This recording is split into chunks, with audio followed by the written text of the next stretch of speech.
Hey guys, welcome back to another episode of the Music Den. I'm your host, Armando Venditti. Hoping you guys are having a fantastic day. And above all else, that you're indeed looking after yourselves and one another. Today, ladies and gentlemen, I want to welcome you to Prince Deep Dive 25. Over the next two episodes, I'm going to be going through 25 tracks from Prince that pretty much are deep dive cuts. Some of them are singles that you may know, some of them you may not know as well. There's at least one track that was released as a single in the UK. There's at least one track on this list that in its original state will never see the light of day. But I wanted to go through this list and talk to you about it. I just want to have a little fun with it. And in putting together this list, it was quite difficult for me to put together the list. I was adding and subtracting to this list just before pressing record on this episode. Now, just to make it more palatable for you and easier for me to do, I'm going to split this up into two parts. Part one, I'm going to be going through tracks 25 through 14, and in part two, I'm going to be going through tracks 13 through 1. Now, just because a track is, lower on the list, it doesn't mean that it's a bad track. I just number these tracks and just to make it more easier for me to go through. Now, just a bit about Prince. Prince, born Prince Rogers Nelson on June 7th, 1958 in Minneapolis, Minnesota. Unfortunately, passed away on April 21st, 2016 in Chanhassen, Minnesota. Prince, at the age of 17 or 18, signed his first deal with Warner Brothers Records and would go on to have a fantastic, successful career. Would also write for other artists, but unfortunately, he would have to do it under pseudonyms, most notably Jamie Starr, Christopher, Alexander Nevermind, just to name a few. Jamie Starr is the most notable one. Whenever you would see in the credits for something written and produced by Jamie Starr, that was Prince. Due to the fact that one of the conditions that he had in his contract with Warner Brothers, he was not allowed to produce or write under his own name for other artists, which was bizarre. But there you go. Now he has had his issues with Warner Brothers concerning the ownership of his masters, and just before he passed away, he released two albums, Plectrum Electrum and Artificial Age in 2014. And upon that deal, with re-signing with Warner Brothers, he acquired ownership to his masters. So, in looking at this list, it's quite the list. So, we're going to kick this off at number 25 with Why You Want to Treat Me So Bad. Released as a single in 1979 from his sophomore release, self-titled. Now, this song was a hit. It was a second single release. Uh, Pretty sizable hit. I wouldn't say it was a major hit, but he was getting noticed. And it's a short track, just under 3 minutes long, maybe like just over 3 minutes. Uh, Beautiful pop rock track. Brilliantly done. All the instrumentation on this album is from Prince. He wrote and recorded all the instruments and produced himself. There was a quick note I'm gonna talk to you about Warner Brothers after Prince going over budget on his first album for You asked Ray Parker Jr. to go in and just check in with Prince and see how the recording was coming along because he, like I said, he pretty much blew his budget and they wanted to make sure that he was on track and possibly having Ray Parker Jr. produce the album. And Ray Parker Jr. contacted Warner Brothers and said, "There's nothing I can do with this. He knows what he's doing. Just leave him alone. He's got this handled, no problem." So they basically listened to him, and again, the rest is history. Why You Want to Treat Me So Bad? Again, just under 3 minutes long. Just an amazing piece of work. Tight drumming, fantastic bass work, lush synth passages on this and a blistering guitar solo on the end. Now, what I like about this song too is that it's got peaks and valleys. There's a bit of a build up on the bridge that leads into the chorus, I guess you call it a pre-chorus section, where the drums come in. It's a breakdown section, and it builds up and goes right into the chorus. And the guitar solo that I mentioned on the end of the track is a blistering guitar solo. Nice, really thick guitar tone, rich and lush. And what I like too is on the fade out, he double tracks the guitar solo in different octaves to give it more of a full, rich sound. And just really a good fantastic experience on this track. Amazing. Too short from, for my taste. I wanted more, but I guess beggars can't be choosers. So that's 25. Coming in at 24 is the one track that you will never see released in its original form, and that is Extra Lovable. This is the 1982 version. Now, originally, this song was written for Vanity 6. Vanity 6 at the time were releasing their debut album, again produced by Jamie Starr, Prince, and there's many versions of this track floating around on YouTube. A lot of them sound like really bad, like 10th or 20th generation demos. But the Linn drum makes a heavy appearance on this track. He's using the Linn drum machine to its fullest, and it is simply fantastic. Lush keyboard stabs, just amazing. And he does all the vocals and all the instrumentation on this. 8 minutes and change. There, the reason why, sorry, that this track will not be released in its original form is there is a line at the end of the track which is questionable. I will agree, but there's nothing to be said that it could not have been deleted from the track, or this track could have been edited down to like a 6 minute version of the track. I was hoping that this would be released on the 1999 Super Deluxe box set that came out a few years ago, but unfortunately, it's not been released. There is a version of this song re-recorded by Prince for his Hit and Run Phase 2 album, released in 2016. But you know what? I prefer the original myself. It's fantastic. It's bouncy. It's a ass shaker. Uh, Prince does all the vocals on it, and it's a fantastic piece of work.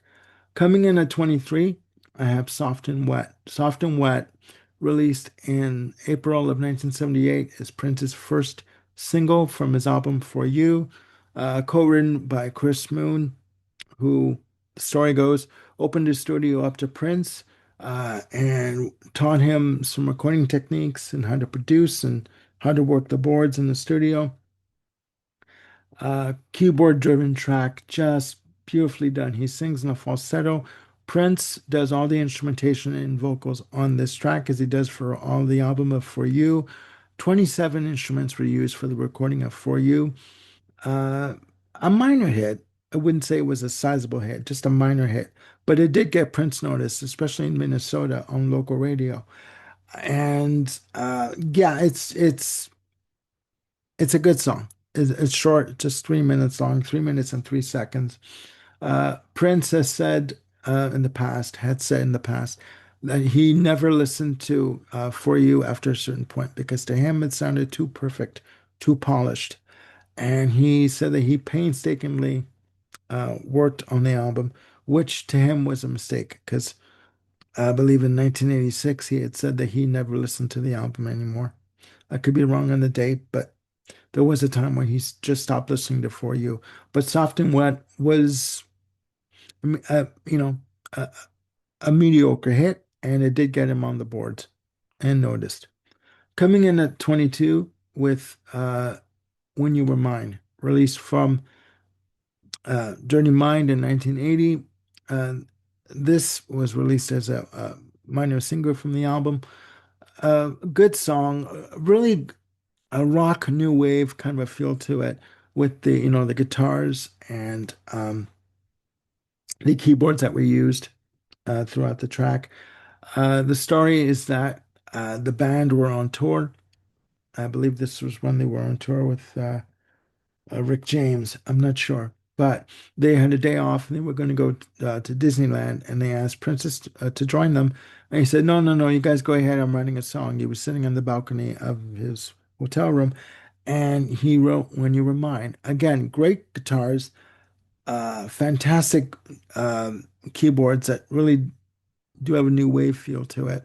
You can also probably, hear like Devo pretty much doing a version of this song. But great song, lyrical content notwithstanding. I mean, again, this was Prince. This was when he was trying to be racy and be sexually explicit, and with this track, he succeeded. But it's a really good song. Had the hook to it, and just memorable, memorable. Um, Lenny Kravitz has done this song in concert, and he has also done this as a duet with Prince in the 90s. That's 22. Coming in at 21, I have Computer Blue from the Purple Rain soundtrack. This is on side one. I do believe it's track three on side one. And it's an amazing piece of work. Excuse me.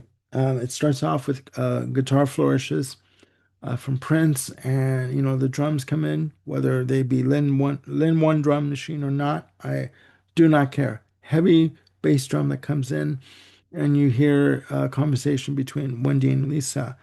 Uh, Lisa asks Wendy, "Is the water warm enough?" To which Wendy responds, "Yes, Lisa."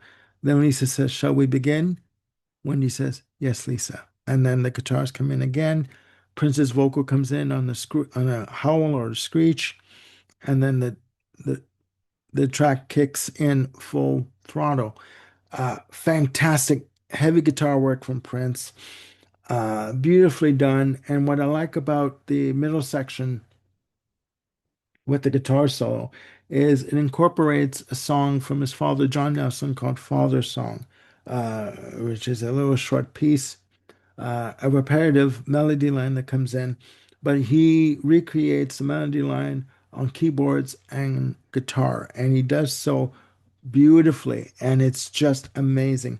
There are many versions to the song. There's like a 14-minute studio run through of the song, uh, but I just think it's a fantastic piece of work, and it should be mentioned more. That's 21. Coming in at number 20, we have Shy from the Gold Experience, released September 22nd, 1995. Little footnote, I bought the Gold Experience just seeing the CD in the store, and I wanted to buy it because it was a Prince album, and I'm not disappointed. Shy starts off with street effects, cars beeping, etc., and you hear a woman walking down the street, um, the click of her heels on the sidewalk makes up the rhythm of the track, and you hear the bass drum come in, and the bass. It's very like a very funky bass line and guitar line that come in, and it's a very mid to slow tempo ass shaker of a track. Just beautiful keyboards that come in, and acoustic guitar and electric guitar that come in. And it's basically talking about someone who is on the prowl for the evening, and he sees this woman, and he says his search is over, at least for tonight. He's not looking for love, he's just looking for the next best thing. Whether or not he confuses love for that, I have no idea, but it's a fantastic, grooving ass shaker of a track. And what I like about the track is on the ending, on the coda, where it builds and builds and builds up, builds to a stop, and then you just hear a simple guitar chord on the acoustic guitar that gets strummed, sorry, and it's just it ends very simple and very classy, very quietly, and it's beautifully done. 19, I have She Loves Me for Me, released in 2001 on the Rainbow Children uh, album. Beautiful song. Beautiful song. This was when he went back to using his name Prince after using the love symbol, or the I was going to say love symbol, sorry, the symbol being known as the artist formerly known as Prince. She Loves Me for me is a beautiful, beautiful, wistful track and just amazing guitar work on this. And he's just basically saying that the love that he's found, he believes it's forever. She doesn't want any money from him. She doesn't want any stature, any fame. All she wants is to be with him. And she loves him for him. She loves me for me at number 19. Coming in at number 18, So Far, So Pleased from Raven to the Joy Fantastic. Released in 1999. This was his one and only release for Arista Records, a duet with Gwen Stefani from uh, No Doubt. A beautiful pop rock track, just wistfully done, just a wonderful upbeat arrangement, just beautifully done. Fantastic guitar work on this, and great guitar solo, great thick guitar tone on this. Heavy as on Get Up, but very, very playful, very upbeat, and very uplifting.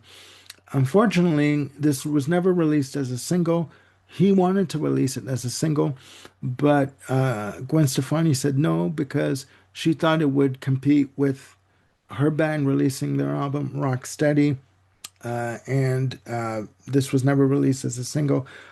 2 minutes and 59 seconds, a beautifully done track. Um, a missed opportunity in terms of releasing a single. I think this could have been a sizable hit. It's just wonderfully done, a beautiful duet, and they twin the vocals throughout the entire track. Beautifully done. Fantastic guitar work from Prince on this. Coming in at number 17, I have The Human Body, released in 1996 on the Emancipation Triple CD set. This is on disc 3. Amazing track. If this was released in the clubs in 1989, this would have been a hit in the clubs. Uh, House music galore. Just very few vocals done in a falsetto, but heavy bass drum, like computerized, obviously sequenced.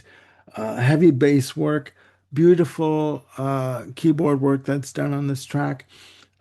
There is a couple of breakdown sections on this, but it's just an amazing house track that should have been released as a single. I don't know why it wasn't, but there you have it.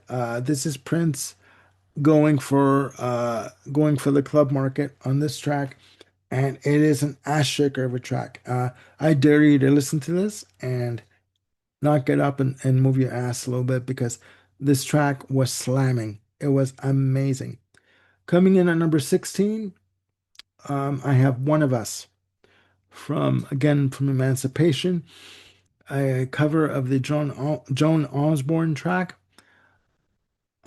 Guitar driven, just overblown guitars, just amazingly done. Uh, Prince, with for some reason with his contract with Warner Brothers, was not allowed to do cover songs.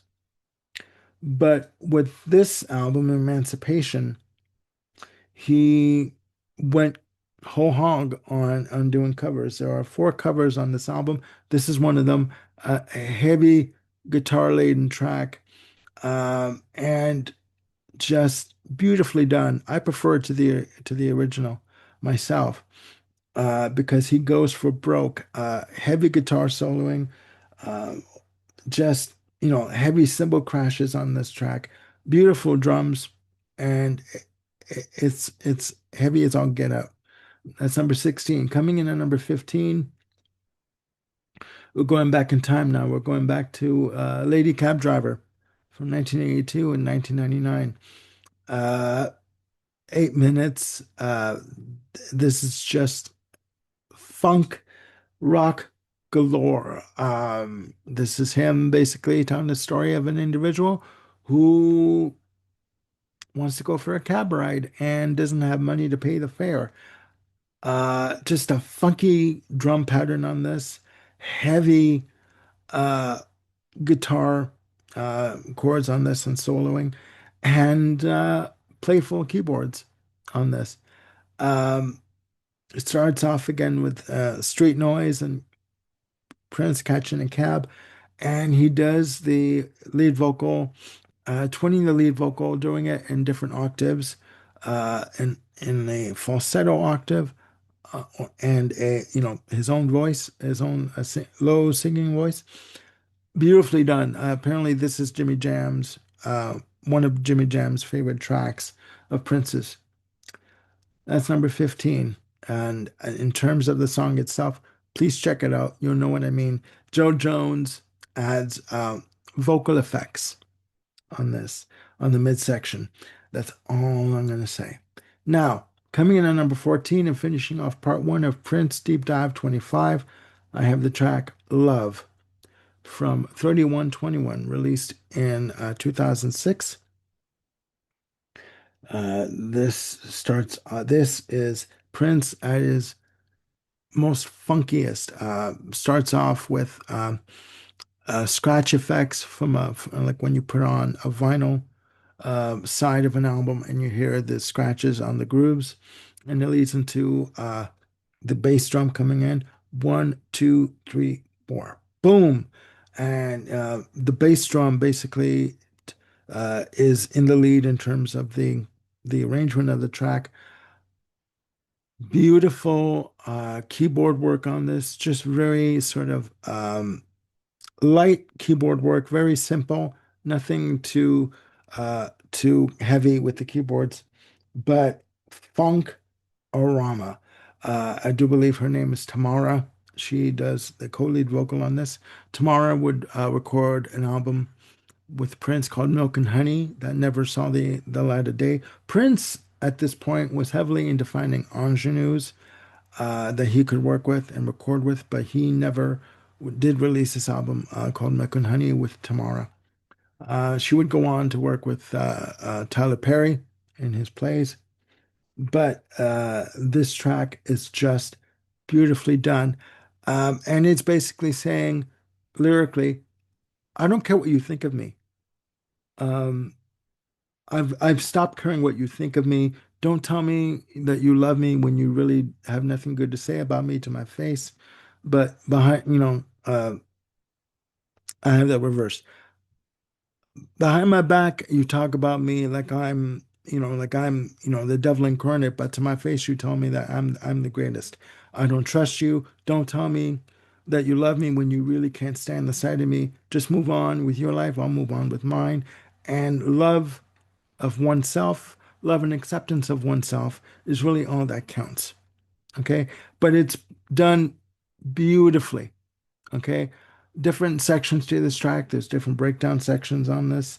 But funk is all bloody get out. And this was when Prince, again, released 3121. He was recording for different labels at the time, Sony, Universal. He would basically follow the George Michael route and sign one album deals with certain labels.